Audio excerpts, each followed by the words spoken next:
So lepas tu kita pergi kepada classification. So bila kita nak pilih material kan, so mestilah kita ada kriteria kan. So kita nak pilih ikut apa? Kita nak ikut composition ke? Kita nak ikut strength ke?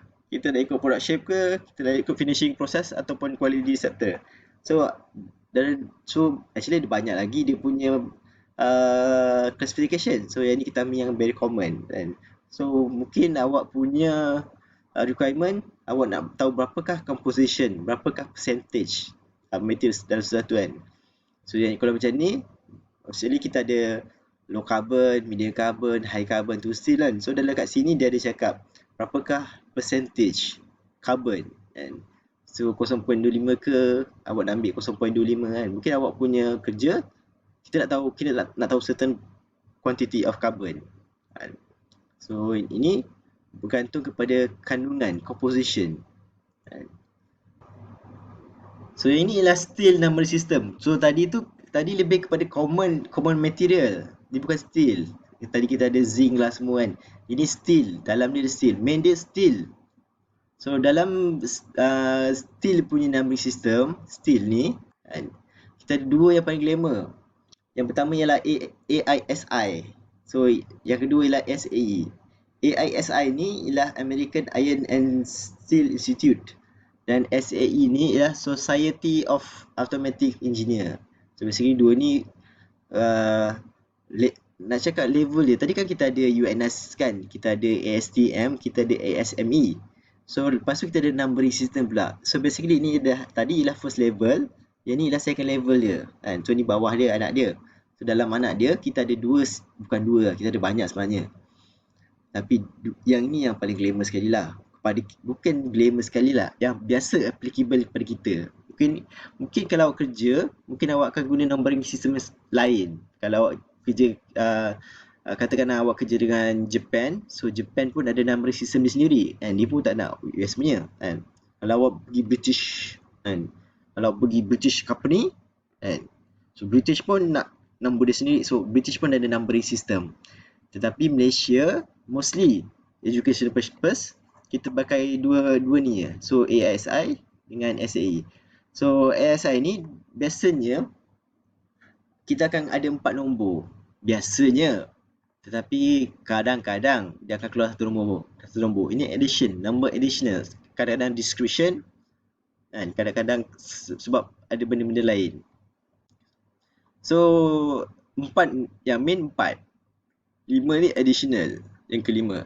So depan ni kan, dia akan cakap apakah main material selain daripada steel kan. Tadi ni steel kan, so kat sini kita ada carbon steel kan. Steel, kita main steel, kita ada carbon. So ini steel, dalam dia nickel. Kita ada steel, dalam dia ada nickel chromium kan. Tadi kan sebabnya ferrous ni dia dalam dia mesti ada minimum 2 kan. So mostly kita belajar carbon steel, tetapi ada steel lain kan yang wujud. So nickel, so dalam carbon steel ni kita ada low carbon, high carbon tadilah. So nickel steel ni pun ada nickel steel lain. Kita ada nickel chromium steel kan. So belakang ni oxide steel kan. So ini main dia steel, tapi dia punya minor, kira additional dia ada carbon, nickel chromium lah kan.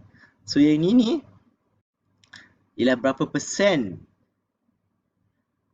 depan ni kan. So 1% ni kalau nickel ni maknanya dalam nickel tu ada 1%, dalam steel tu ada nickel 1%. So 1-2. So yang ni special untuk carbon saja kan. So berapa persen carbon dalam steel tu kan. Walaupun ni nickel steel, dia still ada carbon kan. Sebab ferrous ni dia bukannya 2, dia combination banyak. Tetapi biasanya kita cakap mana yang main dia kan. So dekat sini main ni nickel, tetapi tak implies bahawa tak ada material lain. So mostly dalam steel kita akan ada carbon. So berapa persen carbon, berapakah 0. berapa persen kan. So katakanlah 1, so 0.1 carbon. So yang ni additional. Kadang-kadang katakanlah awak punya percentage 1 kan, so akan jadi 100 kan. kan, buatlah kan. Ataupun kadang kat belakang kadang-kadang orang letak H, saya pun kurang pasti apakah H, bukan dia ni kan. So ni example dia. So example dia ialah SAE 510 ni chromium kan, 51 ni chromium, dia ada 1% chromium dan dia ada 0.3% carbon kan. So saya kena laju sikit sebenarnya kan. So ni contoh-contoh dia. So nanti tolong refer, bukan baca pun awak takkan hafal kan. Saya pun tak mengharapkan awak hafal. So ni sama juga ni. So kita ada kat sini ada ASI, SAE, kita UNS kan. So nombor-nombor dia kalau pasal kat sini ASI dia tiba-tiba ada H belakang dia kan. So ini dia punya kandungan semua ni sebenarnya kan. So ni pun sama juga. Kita ada SI, kita ada ni certificate dia, kita ada UNS registration dan kita belakang ni pun ada H juga kan. So ni ada H steel, alloy H steel kan. So yang kelima tu additional. So itu untuk composition. So kadang-kadang kita lebih kepada strength, kita nak tahu strength. Katakan awak construction, awak kerja ke construction. Masalah utama saya tanya mechanical engineer ialah dia tak tahu bahawa construction tu ialah area kita kan. Mechanical engineer awak boleh kerja di construction firm. Itu yang orang tak perasan kan. Biasa kita nak pergi ke manufacturing, tetapi actually kita boleh masuk kan ke sektor awam kan, sebab itulah mechanical special kan. Mechanical boleh combine dengan electrical, boleh combine dengan construction kan.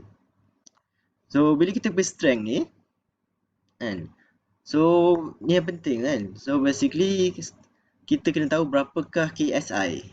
KSI ni lebih, kalau definition ialah kilogram per square inch kan. So ini actually ni saya punya bidang manufacturing. So saya kurang pastilah ini lebih kepada awam kan. So kalau masuk awam mungkin awak lebih terer saya kan. So nanti katakan awak nak buat jambatan ke apa, so cukup tak 440 KSI. So saya kurang pastilah kan. So ni low strength kan. So dia punya material hot roll kan. Hot roll ni ni kena tahu juga kan. Nanti kita akan masuk juga. So mungkin kalau lah construction besar-besar, automatically kita akan guna high ultra strength. So minimum 200 KSI, 2000 kg per square inch dia punya strength kan. So ini untuk aerospace dengan defense structure kan. So ini basically aerospace ni pun sekarang berkembang kan. So mungkin awak boleh masuk lah sini kan. So ini ialah classification according to strength. So kita pilih bergantung kepada strength. Tadi kepada komposisi ni lebih kepada strength. So ini dia punya, ni pun ada nombor juga keluar kan, A36, A111. So ini nombor-nombor dia lah. So basically ini kalau awak kerja dekat construction atau pembinaan material-material yang kuat, so benda-benda ni lah mainan awak kan. Kalau pasal kita ada ASTM lagi kan, ASTM specification kan. So basically ASTM ni kuat, so sepatutnya awak tahu ASTM tu apa kan. So itu bergantung kepada strength. Lepas tu kita ada product shape. So product shape ni sebab dia kan datang banyak-banyak shape kan. Awak nak 4 segi lah, 3 segi lah kan.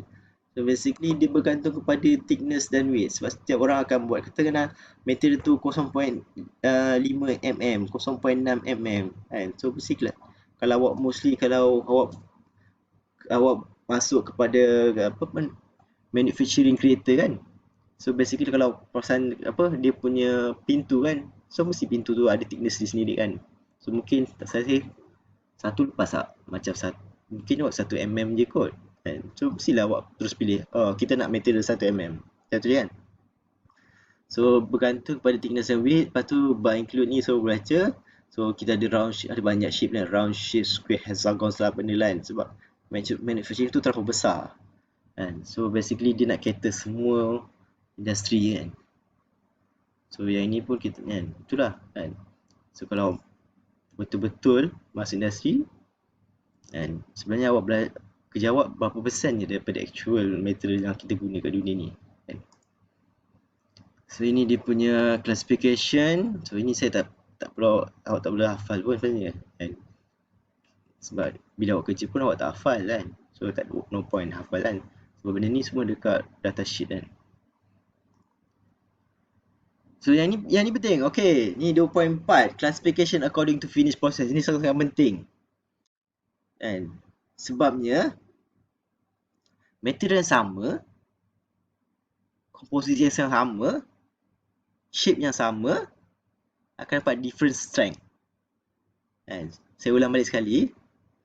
Material yang sama, komposisi yang sama, shape yang sama, tetapi awak akan dapat different strength.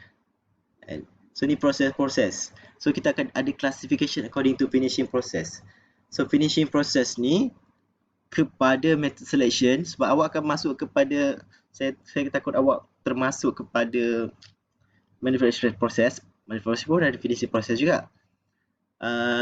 Classification according to finishing process ialah proses-proses yang mengacau property material. So painting, sandblasting tu tak masuk lah kan. So dia tak ada kacau property kan. So dia cuma kacau surface je kan. Polishing lah, tu tak adalah kacau. So ini benda-benda yang akan kacau awak punya property. So bila beza kalau sama ada awak roll bila masa material tu roll masa panas ataupun roll masa sejuk. Automatically roll material masa sejuk lebih kuat. Strength kuat keras, squat. Lebih kuat daripada hot roll. Cold roll punya material lebih kuat daripada hot roll material. So mostly dalam construction mostly dia akan ambil cold roll. So dalam proses awak mungkin, sebab mungkin awak kerja mungkin awak guna hot roll kan, tapi cold roll lebih keras daripada, bukan keras, lebih kuat daripada hot roll. So satu, anil ni dia keras juga. Dia keras, saya kurang pasti antara cold roll dengan anil mana lebih keras, tetapi cold roll dia boleh molor, apa namanya? Awak boleh tarik dia boleh lagi panjang, cold roll. Tetapi anil ni dia kuat tetapi dia akan pecah. Dia brittle. Kan? So property tak sama. Kan? Dia mungkin dulu sama keras ataupun sama kuat. Tetapi satu ni awak boleh lentur. Anil ni awak tak boleh lentur. Memang dia akan pecah. Terus pecah. Kan? So hot dip galvanizing ni saya kurang pasti dia punya proses. So saya tak tahulah nak cerita pasal ni kan. So itu. So kita masuk yang ni pula 25 kan. So ini saya kena masuk sebab saya masih 3 minit lagi ni. So ini ialah classification according to quality distribution, ialah description quality description yang apa awak nak kan. So serta material ni dulu baca lah sebab saya main master sebenarnya 15 minit je, tinggal 12 minit ni. And so certain mechanical and physical project attribute to possibly to degree of technique. So ini optional. Basically ini jarang orang pergi lah, ni optional kan. Tadi mostly orang akan pergi yang empat yang depan tu, yang ni dah jauh dah ni. Jarang orang pergi ke sini. Tapi kita pergi kan. So degree of internal soundness, relative unity, relative freedom, ni retest of discard from ingot and ingot.